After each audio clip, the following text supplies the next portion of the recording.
الحمدللہ رب العالمین والصلاة والسلام علی سید الانبیاء والمرسلین اما بعد فاعوذ باللہ من الشیطان الرجیم بسم اللہ الرحمن الرحیم اللہم صلی علی سیدنا و مولانا محمد وبارک وسلم وصلی علیہ۔ میرے محترم ناظرین اکرام، آج میں آپ کو ہر ناممکن کام، ہر حاجت پوری کرنے والا، شادی، اولاد، بیٹا بیٹی، جڑواں اولاد، اگر کسی کی اولاد ہوتی ہے اور وہ فوت ہو جاتی ہے، کسی کی اولاد ہوتی بھی نہیں، کسی کی اولاد نافرمان ہے، اس کے لیے ایک قرآنی دعا آپ کو عرض کروں گا۔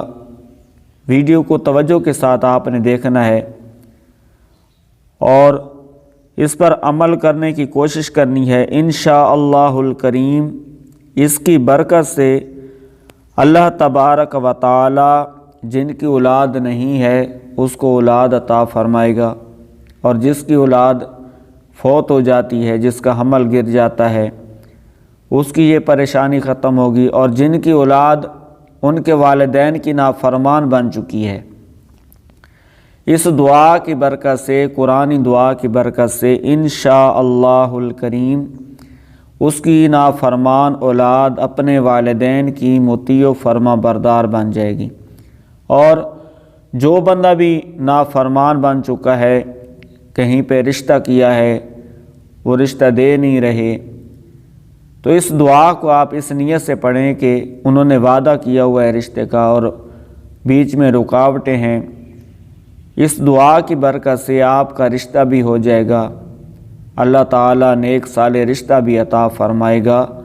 اور بالخصوص جن کی بچیاں ہیں اور بچے نہیں ہیں، اس دعا کو 41 دن پڑھنا ہے اور روزانہ ہی پڑھ لیں، اپنا معمول بنا لیں، تو آپ کی نسل میں اللہ تبارک و تعالی بیٹے عطا فرمائے گا، آپ کی نسل بڑھتی جائے گی۔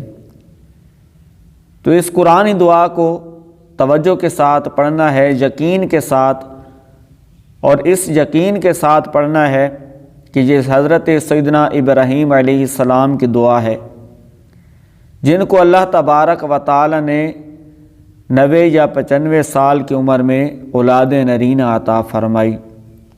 وہ پاک پروردگار ضرور عطا فرماتا ہے، بس کمی ہوتی ہے تو ہمارے مانگنے میں ہوتی ہے، ہمارے اخلاص میں ہوتی ہے۔ یقین توجہ کے ساتھ اللہ تبارک و تعالی سے حضور علیہ السلام کے وسیلہ سے دعا مانگا کریں، اللہ تبارک و تعالی ضرور قبول فرمائے گا۔ اور بے شک ہمارا یہ یقین، ہماری یہ عقیدہ، ہمارا یہ ایمان ہے کہ اللہ تبارک و تعالی ہی عطا فرماتا ہے اور اپنے محبوب کے صدقے عطا فرماتا ہے۔ حضور کا واسطہ، حضور کا وسیلہ پیش کریں گے تو ہم کیا ہیں؟ ہم تو گناہگار بندے ہیں، سیاہکار ہیں، خطا کار ہیں، لیکن ہمارے آقا، ہمارے مولا صلی اللہ علیہ وآلہ وسلم کا جب ہم اللہ کی بارگاہ میں وسیلہ پیش کریں گے، واسطہ پیش کریں گے، تو اللہ تبارک و تعالی ضرور کرم فرمائے گا۔ اور جو لوگ حضور کے وسیلہ سے، حضور کے واسطہ دینے سے روکتے ہیں، اللہ تعالیٰ ان کو ہدایت عطا کرے کہ حضور کا وسیلہ پیش کریں گے تو اللہ تعالیٰ ہم پہ کرم فرمائے گا۔ حضور کا وسیلہ پیش کرنا چاہیے۔ اس میں کتنی احادیث مبارکہ ہیں، بخاری کی بھی ہیں، مسلم کی بھی ہیں، ذرا وہ لوگ پڑھیں تو صحیح کہ جو روکتے ہیں کہ حضور کا وسیلہ پیش نہیں کرنا چاہیے۔ تو اللہ تعالیٰ آپ کی ہر مشکل، آپ کی ہر حاجت کو پورا فرما دیتا ہے۔ ہمارا ایمان ہے کہ کرتا اللہ ہی ہے، اللہ کے سوا کوئی نہیں کر سکتا، لیکن اللہ کی عطا سے اللہ کے نبی، اللہ کے برگزیدہ بندے وہ کر سکتے ہیں۔ جب اللہ ہی عطا فرما دیتا ہے تو اللہ کے عطا سے ہی کرتے ہیں۔ بہرحال قرآنی دعا میں آپ کو عرض کرتا ہوں، اور آپ نے 39 مرتبہ روزانہ پڑھنی ہے۔ اول آخر 11 مرتبہ درود پاک پڑھنا ہے۔ اس کے بعد 39 مرتبہ یہ مرد بھی پڑھیں اور خواتین بھی پڑھیں، اس نیت سے کہ اللہ تبارک و تعالی اولاد نرینہ عطا فرمائے، اولاد فوت ہو جاتی ہے تو اللہ تعالیٰ اس کو زندگی عطا فرمائے، اور نافرمان اولاد ہے تو اس کی نیت سے پڑھیں، کوئی رشتے میں رکاوٹ ہے تو اس کی نیت سے پڑھیں، یقین کامل کے ساتھ پڑھیں گے تو اللہ تبارک و تعالیٰ ضرور کرم فرمائے گا۔ وہ دعا سورہ ابراہیم آیت نمبر 39۔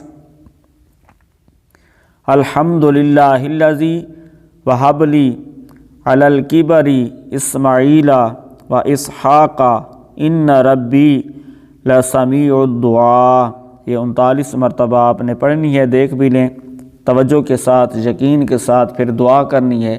اللہ تبارک و تعالی آپ کو اولاد نرینہ صالح عطا فرمائے گا، نافرمان اولاد کو فرما بردار بنا دے گا۔ جن کی اولاد فوت ہو جاتی ہے، زندگی والی عمر والی، اللہ تبارک و تعالی اولاد نصیب فرمائے گا۔ اللہ تعالی ہمیں قرآن پاک کو پڑھنے، سمجھنے، عمل کرنے کی توفیق عطا فرمائے۔ چینل پر نئے ہیں تو سبسکرائب کر دیں، ویڈیو اچھی لگے تو آگے بھی شیئر کر دیں، مسلمانوں کا فائدہ ہوگا۔ اللہ تعالی ہمیں عمل کی توفیق عطا فرمائے۔ آمین بجاہ النبی الامین وصلی اللہ علیہ وآلہ وسلم۔